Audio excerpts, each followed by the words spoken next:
Continuamos en Camino a los Pinos y les recordamos que queremos estar en contacto con usted a través de las redes sociales.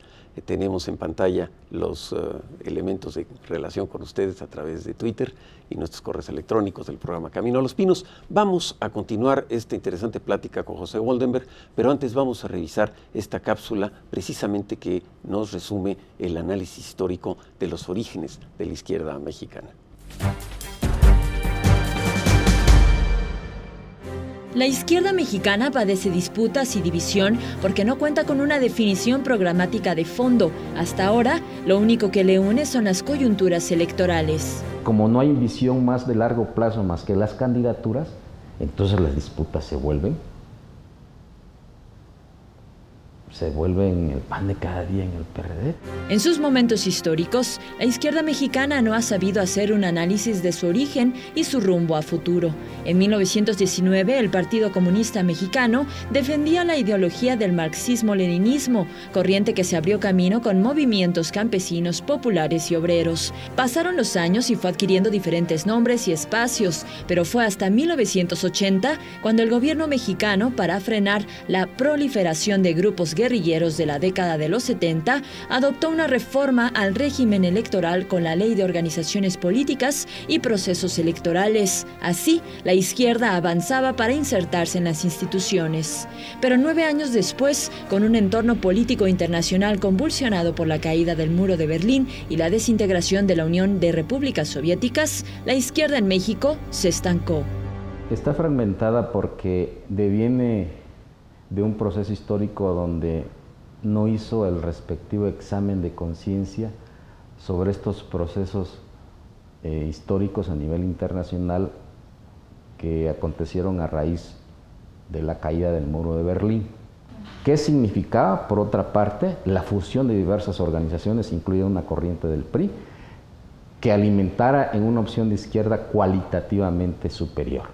Producto de la fusión del Partido Socialista Unificado de México y el Partido Mexicano de los Trabajadores, los socialistas mexicanos obtienen otro rostro con la creación en 1987 del Partido Mexicano Socialista y participan en las elecciones de 1988 con un candidato propio, Cuauhtémoc Cárdenas. Otra vez, sin hacer una reflexión de lo que habían logrado con el proceso electoral de 1988, el mexicano socialista se juntó con una antigua corriente democrática del PRI y constituyeron en 1989 el Partido de la Revolución Democrática.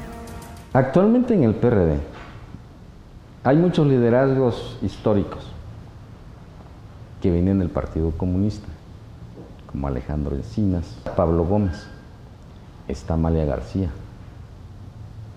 ¿no? Esa es una vertiente comunista. La otra vertiente que se le conocía como la izquierda paraestatal, porque el partido donde militaban oscilaba entre las posiciones de izquierda y alianzas con el PRI en su momento, que eran los militantes del Partido Socialista de los Trabajadores, pues está Jesús Ortega. El problema del PRD, principal partido de la izquierda, es que las corrientes comunista, paraestatal y la social, que aún subsisten en su interior, no han aprendido a convivir. El riesgo es aún mayor, ya que los dos pesos fundamentales que competirán por la presidencia en 2012 se reparten entre el ala reformista y moderada y la intransigente y beligerante. Son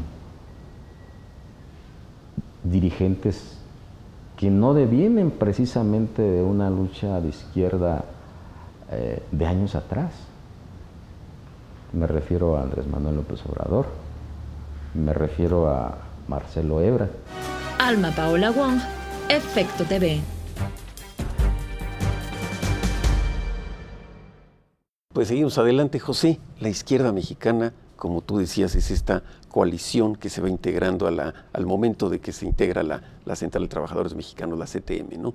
Y esto significa que se vuelve una relación de armonía o búsqueda de acuerdos con el gobierno, pero también de lucha y enfrentamiento, ¿no? Ahí hay un doble papel permanente que tiene distintas temperaturas a lo largo del tiempo, ¿no? Sí, bueno, la izquierda, parte de la izquierda que tiene raíces en el mundo sindical, desemboca en la CTM. Pero hay también, digamos, una izquierda en el mundo agrario, en el mundo partidista, Pero siguiendo con la lógica de la CTM, yo creo que en un primer momento hay una especie de confluencia entre las políticas del gobierno encabezadas por el general Cárdenas y los intereses de los trabajadores agrupados en los grandes sindicatos. Y creo que se trata de una convergencia porque desde el gobierno se estimula la organización, no se combate la búsqueda de contratos colectivos, se toleran las huelgas y desde el mundo del trabajo se entiende que en ese marco de permisividad, pues los intereses de los trabajadores pueden hacerse realidad, pueden cumplirse. Sin embargo, con el paso del tiempo, la CTM va a sufrir cambios muy marcados.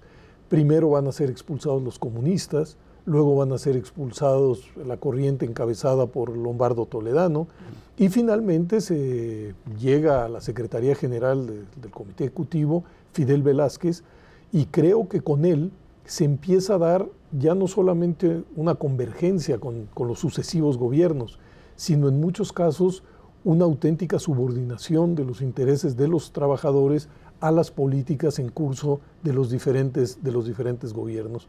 Yo creo que ese aliento transformador que en su origen tuvieron los sindicatos mexicanos en los años 20, 30, hasta los 40, paulatinamente los que están encuadrados dentro de la CTM, que además pasa a ser uno de los sectores del Partido Revolucionario Institucional, paulatinamente esa vena se va perdiendo.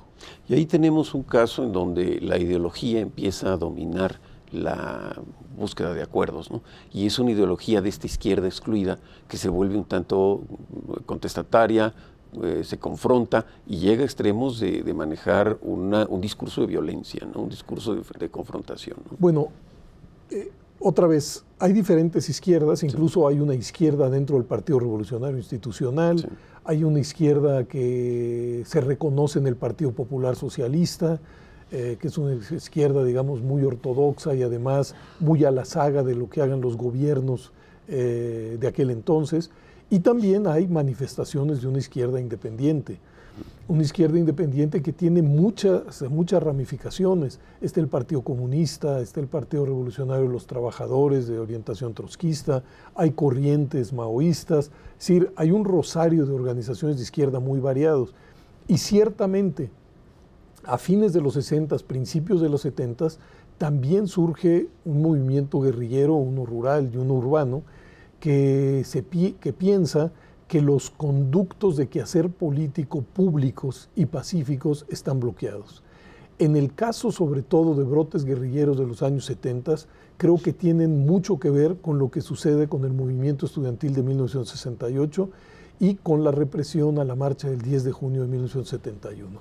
Es decir, un movimiento, el estudiantil, que es un movimiento pacífico, masivo, con demandas democratizadoras, recibe una respuesta paranoide por parte del gobierno, muy violenta, y luego de ello, una marcha de estudiantes el 10 de junio de 1971 va a volver a ser reprimida por un grupo paramilitar denominado Los Halcones. Este tema, que es realmente importante, vamos a revisarlo después de este corte, en donde vamos a ver cómo se incorporaron, además de campesinos y obreros, entran al discurso de la izquierda y a la lucha social con esta ideología los académicos y los estudiantes de universidades públicas predominantemente. Un tema por demás interesante y que marca cambios fundamentales en el destino político de México.